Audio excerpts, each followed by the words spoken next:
আসসালামু আলাইকুম। Welcome to my basis voice. তো আজকে হচ্ছে আমার জব প্রিপারেশনের অষ্টম দিন। আজকের ভিডিওটা অনেক ছোট হবে, কারণ আজকের আমার টার্গেটটা অনেক ছোট। আজকে আমার টার্গেটে ছিল বাংলা ব্যাকরণের সমার্থক শব্দ আর এমসিকিউ। বাংলা সাহিত্যের ছিল শুধুমাত্র কাজী নজরুল ইসলাম আর ওটার এমসিকিউ। ইন্টারন্যাশনাল অ্যাফেয়ারের ছিল আফ্রিকা মহাদেশ আর অস্ট্রেলিয়া মহাদেশ। আর ইংলিশ গ্রামারের অ্যাডভার্বের এমসিকিউগুলো ছিল, যেটা আমি কালকে পড়ে ফেলছি। আজকে আমার টার্গেটটা অনেক ছোট ছিল, হয়তো আমি ওয়ার্ক ডের হিসাব করে বানাইছিলাম।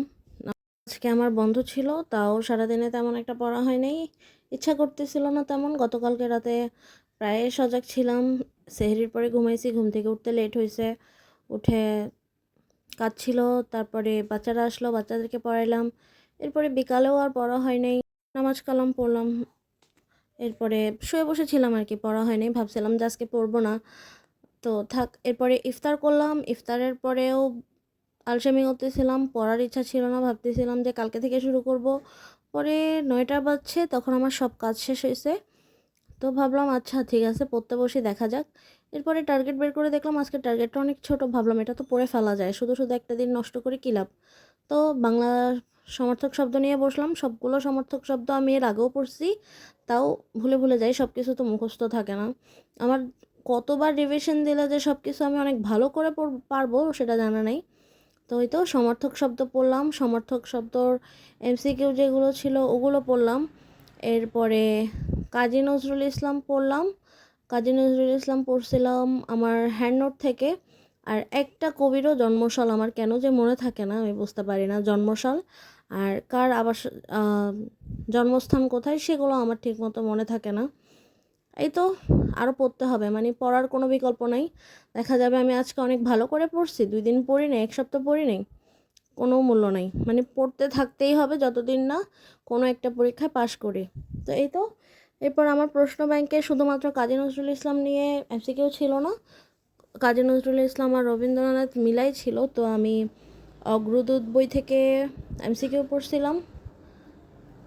এরপর ডিনার করলাম।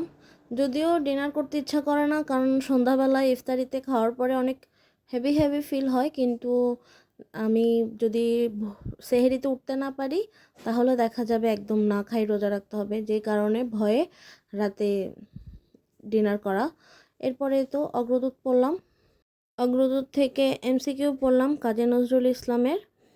এরপরে এমসিকিউ পড়ার পরে নিয়েছিলাম ইন্টারন্যাশনাল অ্যাফেয়ার। ইন্টারন্যাশনাল অ্যাফেয়ারের আফ্রিকা মহাদেশ আর অস্ট্রেলিয়ার মহাদেশের আমি নোট করি নেই, যে কারণে আমার লেকচার শিট থেকে আফ্রিকা মহাদেশ আর অস্ট্রেলিয়া মহাদেশের ডিটেলসটা পড়লাম।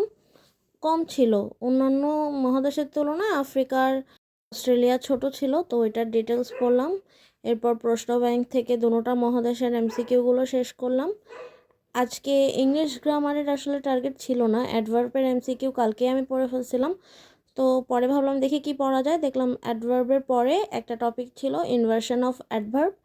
তো ওইটা বের করে ভাবলাম আচ্ছা আছে যখন পড়ে ফেলি। আর আজকে যেহেতু অ্যাডভার্বই লেখা ছিল ওখানে, যদিও কিছু বুঝতে পারি নাই। আর ওখান থেকে দেখছি বিসিএসে শুধু 34 বিসিএসে একটা প্রশ্ন আসছে, বাকিগুলো অন্যান্য ভর্তি পরীক্ষায় আসছে দেখলাম। তো পড়ছি, কিন্তু আমি এত একটা বুঝি নেই।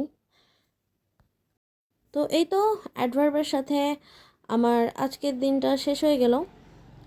যদি পড়তে না বসতাম, দিনটা নষ্ট করতাম, তাহলে খারাপ হতো। যেহেতু পড়ছি 3 ঘন্টার মধ্যে আমার টার্গেট ফিল আপ হয়ে গেছে, এই যে সব কিছুতে আমি টিক চিহ্ন দিয়ে দিছি। তো এই তো একটাই সান্ত্বনা যে দিনটা নষ্ট হয় নাই। ওই একটা কথা আছে না, নাই মামার চেয়ে কানা মামা ভালো, ওই টাইপের আর কি। তাহলে আজকে এই পর্যন্তই, কালকে আবার দেখা হবে ইনশাল্লাহ।